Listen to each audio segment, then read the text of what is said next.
bi acteur la ci yow mi journaliste bi acteur nga ci ñi nga xam ne ñoo ngi ci politique sur un niveau plus bas vers le niveau le plus haut ay acteur lañu kenn ku nekk acteur nga kon lépp loo xam ne dafay concerner réew mi dafa ñuy concerner au premier degré même ce que Bassirou Diomaye Faye et Ousmane Sonko vont réussir c'est de décerveler et d'abêtir beaucoup de cadres dans le seul but et par le seul moyen des privilèges de l'État loolu mooy dëgg parce que li mu joxe ni léegi ci exemple avec ce monsieur Lola c'est simplement extraordinaire Alamine Lo c'est simplement extraordinaire c'est simplement extraordinaire comment est-ce qu'un intellectuel de sa trempe peut accepter de se faire abêtir à ce point parce qu'il y a des privilèges à préserver boobu jàngat laa ciy def beneen bi ci bi tu es un acteur politique un très grand cadre d'ailleurs un intellectuel hors pair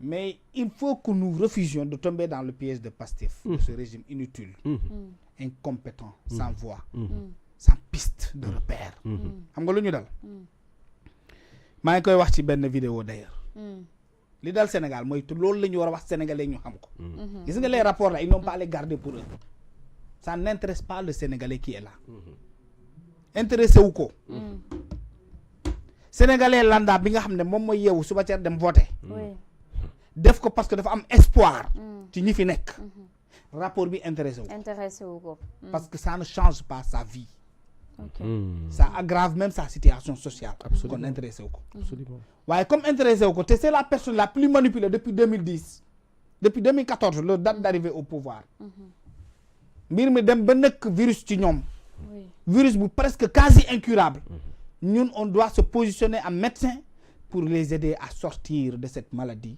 qui aujourd'hui devient incurable mooy la manipulation le populisme ainsi de suite dont elles sont victimes ces populations là looluy dégg li ñu daal mooy nous avions un chauffeur qui conduisait un bon bus qui est le Sénégal malheureusement mu jëlee ko fu sori mu jaarale ko ci ay pistes yi jafe-jafe am ay doodaan am ay trou am ay tronc d'arbre buy dagg muy kayang oto bi ba mu andi ko sur une bonne piste pour entamer un bon départ sénégalais yi ne ko wàccal dañuy wut chauffeur bu bees parce que da nga sonn ci bus bi place yi nooyi say nit nga koy jox fu amee climatiseur bus bi fu mu gën a neexee say nit nga fay teg da ngay wàcc sénégalais yëpp profito ci chaise yu neex yi ak ci ku clim bi nekkee loolu la ñu dal waaye ñu dugal booy yoo xam ne duñ amuñu permis mënuñu dawal yaa ngi dégg xamuñu oto xamuñu luy électricité oto xamuñu luy carrosserie xamuñu daray oto xamuñu sax mécanique ñu jox leen oto bi muy waa Pastef mais ba tey ñun ñëpp ñu nekk ak ñoom ci biir oto bi ñoom ñi am majorité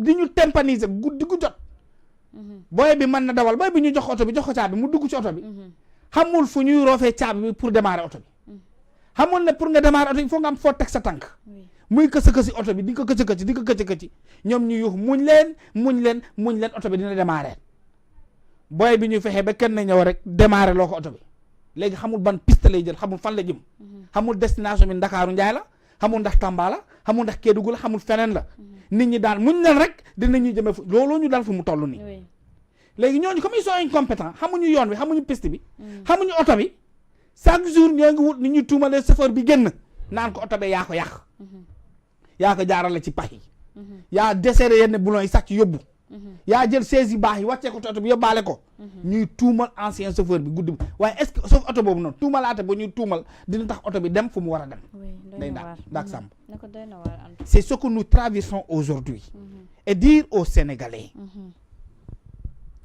que cette histoire de rapport c'est une manipulation et je vais vous dire pourquoi Pastef day dem ci ay élections locales bëgg na gagner élection benn gis nga lu ñuy woowee mooy JO yi mooy Jeux olympiques de la jeunesse 2026 dafay am 2026 fii ci Dakar c'est 83 milliards yéene wuñu ñu Barthélémy Diaz mu organiser ces JO en tant que maire de Dakar ñoom bëgg nañu am seen maire bopp qui doit passer par les voies normales pour être le successeur de Barthélémy Diaz par la voie électorale yaa ngi dégg maintenant xam nañ ne Sénégal bay dem ci élection foog nga présenter nit ñi lu ñu woowee bilan muy benn mun moo waral rapport bi dans un premier temps dans un deuxième temps mais le Sénégal Bassirou Diomaye Faye avec le régime ils auront bientôt 1 an de magistère sur ces 1 an de magistère mais bon Dieu dinañ toog def bilan ne quel est le bilan des 1 an de Bassirou Diomaye Faye ak Ousmane Sonko seen régime bi ce régime si populiste qui nous a vendu de la compétence qui nous ont dit que ñoom c'était des génies ñoom ci kër yàlla lañ ñuy naanee ataaya ñoom ils sont si magnifiques ils sont des prophètes ñu woowee ko ku sell ki l'homme compétent kenn mënul Sonko saaga ñëpp insulté ñëpp humilier ñëpp xas ñëpp bàyyul kenn amul benn corporation les enseignants mu attaqué les magistrats mu attaqué la présidence de la République et toutes ces institutions mu attaqué la magistrature les avocats amul kenn ku mu bàyyi mu xas ñëpp kooku moo ñëw au pouvoir di war a boucler bientôt 1 an à la tête de ce pays là et qui n'a pas de bilan bon Dieu amul benn bilan boo xam ne bu ñuy waxtaanee les bilans des 1 an de Macky Sall de Ousmane Sonko ak Bassirou Diomaye Faye amul lenn lu ñu mën a teg sur la table pour l'exposer aux Sénégalais. doy na waa en tout cas du salle de classe. moom la ñu bëri doon xaar. yaa ngi dégg maa ngi ñëw du salle de classe. du tali. du piste. boo xam ne dañ ko dessiner waxuñu la nga réaliser de mais def une maquette pour dire que à Fongolemi à Saare Bidji à Saraya nous envisageons de construire un poste de santé loolu sax bari na. wala nga naan case de santé dañ koy bëgg a defar foofu nga génne maquette bi nit ñi gis ko amuñu daray bilan. Maintenant, comme il faut aller aux élections, il faut présenter aux Sénégalais un bilan. Il faut trouver les moyens de dire aux Sénégalais, si nous n'avons pas travaillé, c'est parce qu'il y a eu un détournement, une falsification de chiffres, une destruction économique de ce pays-là. C'est ça l'objet de Pastef. Ñun askan wi la ñuy wax gis nga seen mathématique bu ñu nekk nii intéressé wuñu. Sénégalais yi mënuñu ko comprendre. Il faut leur expliquer la méthode de Pastef. Seen volonté diabolique. Oui. C'est une stratégie satanique qui consiste à vouloir accuser les autres sans jamais proposer quelque chose aux Sénégalais. loolu mooy dëgg. beneen xëy xam nga état. oui du xeebaate. état du yabaate. état du tuumalaate. l'état c'est la vérité parce que la vérité elle est un fait et un fait est toujours historique et l'histoire se raconte. lu ñu war a def mooy fexe. ba jël seen xol yii ñu raxas ko ba mu set. waa Pastef. nañu raxas seen xol ba pare. nañu raxas seen xol. ba pare. il faut que le Pastef se débarrasse de plusieurs faits historiques qui sont un passé récent. Ousmane Sonko avec leurs militants et tous ses alliés. tant que fàttewuñu Sweet Beauty ak li fa xew. ak li ñuy wax ne Adji Sarr accusé Ousmane Sonko. Macky Sall ak ni kam ñoo complété Ousmane Sonko du ñu mës a liggéey réew mi tant que loolu génnewuñu ko ci seen mémoire defuñu lavage de cerveau fàtte du ñu mës a liggéey réew mi Ousmane Sonko tant que Ousmane Sonko n'oubliera pas Adji Sarr les couleurs de Sweet Beauty là où il y avait le lit bu ñëwaan fu mu daan toog nu ñu ko daan accueillir billahi du mës a am inspiration pour liggéey réew mi yooyu il faut que mu génne ko ci boppam et qu'ils aillent vers la modestie républicaine qu'est-ce qu'on appelle la modestie républicaine modestie républicaine mooy na woo sénégalais yépp ñu daje ñu toog ñi man ñu ñëw dimbali leen parce que ñi mënuñu loolay dëgg du cour des comptes ak leneen parce que cour des comptes bii boo ko liiree da nga xam ne da leen démentir ci lu baree bari nag ñoom pouvoir bi da leen démentir ci lu baree bari lu Jibi Ndiaye wax mooy dëgg nous avons une cour des comptes qui à chaque fois qu'il y a un nouveau prince elle essaie de le plaire mais bii yoon jàllul Jibi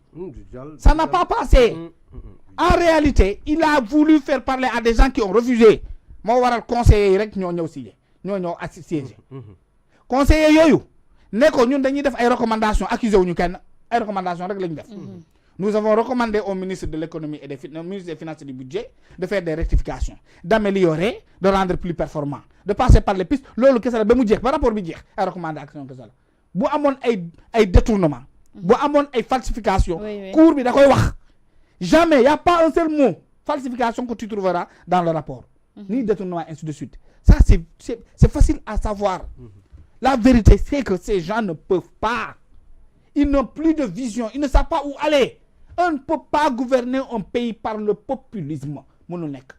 Un État se gouverne par la compétence, par le savoir, par la lumière, mais aussi par l'ouverture des esprits à d'autres compétences.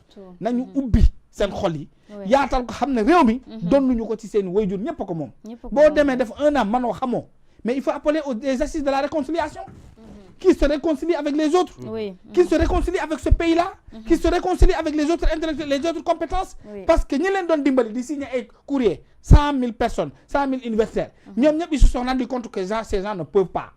Mais par grandeur, ils n'osent pas écrire de communiqué pour dire que nous regrettons le PASTEF. Mais Ousmane Sonko n'a pas oublié le buntu.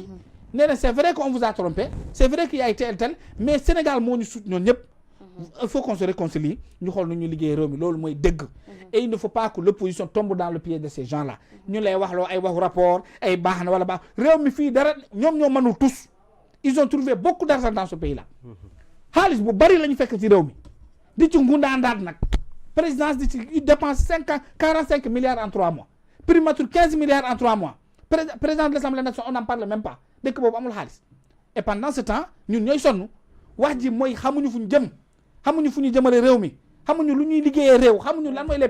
c'est ça qu'il faut dire aux Sénégalais, que vous avez couru à ces gens, mais finalement, c'est des gens incompétents. Fofu moy wax ji mais nek fi di commenter tous les jours rapport Cour des comptes jarani rapport baaxul amul un rapport qui n'a aucun néna rapport baaxul amul rapport bi baaxul amul il n'existe pas mais rapport de dina le rapport du Cour des comptes nga baaxul amul en ce pays là on ne peut pas finalement gis nga ces gens au pouvoir ils aiment le mot rapport après le rapport de Sweet Beauty mais c'est le rapport de Mambayna après le rapport de Mambayna c'est le rapport de la Cour des comptes mais demain on va nous parler d'autres rapports mais il nous faut un bilan, quelque chose qui a été réalisé. Mais on a trop le rapport dans ce pays-là. Mais dis-moi. Mais attends, finalement, ces gens aiment le rapport. Finalement, on ne peut pas gouverner un pays avec des rapports. Seulement. Rapport de l'élection,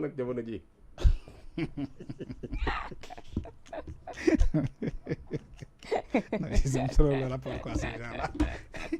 Après Sweet Beauty, le rapport de Sweet Beauty, c'est le rapport de Mambayna. Après le rapport de Mambayna, c'est le rapport de la Cour des comptes. Mais on va parler de quel autre rapport après?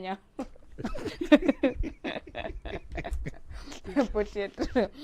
Non mais quand je me bàyyi la nga jeexal ñu dem ci Djiby ba tey ci rapport bi yaa ngi naan rapport amul mais ñoom seeni ay chiffres gëm nañ ko d'ailleurs génne ngañ ko dégg nga démb li ñu daal di wax ne am na yenn ci ay immeubles yoo xam ne ni sax état bi daf ko daal di jaay. foofu dafa am solo gis nga question boobu immeubles yooyu. J'aimerais bien que ñu insister ci tuuti. Grosse manipulation. C'est une grossière même. Voilà Sogepa qui appartient à l'État. gis nga Pastef rapport bi waxul ak Djiby Ndiaye mi nga xam ne borom xel la. seen rapport bi waxul ak man. déedéet. dafay wax avec son conglomérat de chèvres pour ne pas dire mouton. dafay wax avec le Pastef avec ses militants. sa masse électorale. loolu dëgg. Sogepa mooy lan société de gestion du patrimoine bâti de l'État. Djiby yow yaay borom entreprise bi. Sénégalais yi là encore la ñuy waxal. Djiby mii mooy entreprise bi moo ko moom. yor société boo xam ne day defar ay fruits toolu fruits fa la ca dëkkam tool boo xam ne ay jaxatu non ay orange rek ñoo fa nekk ak mango. Djiby amaat beneen tool boo xam ne maraîchage lay def toolu mango bi dese stock matériel d'arrosage parce que mango yi màgg nañu mais am na ay brouettes yu si des waaye maraîchage dina soxla brouette. Djiby jël dénk ma toolu mango bi yow mu dénk la toolu maraîchage bi affaire immobilier laa wax mu dénk la yow toolu maraîchage man mii mu dénk ma toolu mango yi ak orange ak yooyu yow nga soxla ay barigo ak i brouette Djiby ne ma Kande jëlal sa brouette yi nga jaay ko toolu maraîchage bi kan moom xaalis bi ba tey mais Djiby moom xaalis bi état moo jaay état loolu dëgg te encore une fois il y a pas de vente avis de vente la ñuy jaawale ak état ñii ils ont tout confondu dans l'état ils ne connaissent absolument rien du tout s'ils étaient intelligents mais beneen moyen lañ doon jël pas ces bâtiments là il y a pas eu de vente de bâtiment à une personne tierce état moom alalam di ko jaayaat boppam mais yow Djibi di nga tabax lu mel nii Diamniadio avec toutes les sphères ministérielles qui sont là-bas. Combien de ministères sont logés à Diamniadio? Ministères yooyu fan lañ nekkoon. En ville.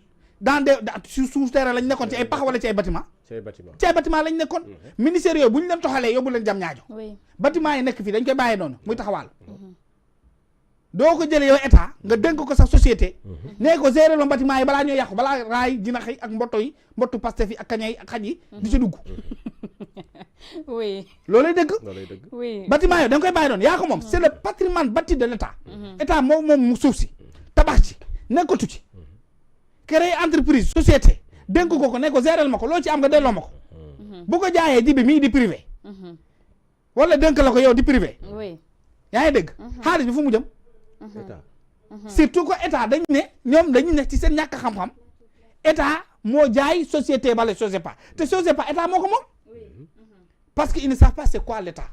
pour ñoom l'état c'était Macky Sall la. bii jël lépp di ko jaay ku ko neex di ko duggal ci poosam. alors que l'état ne fonctionne pas comme ça. ça ne marche ce pays mais le Sénégal est tombé très bas. Très bas xam nga man Kandé. nous sommes tombés très bas. xam nga man Kandé ce qui me gêne dans ça damay jël foofu rapidement. nga baal man tàgg.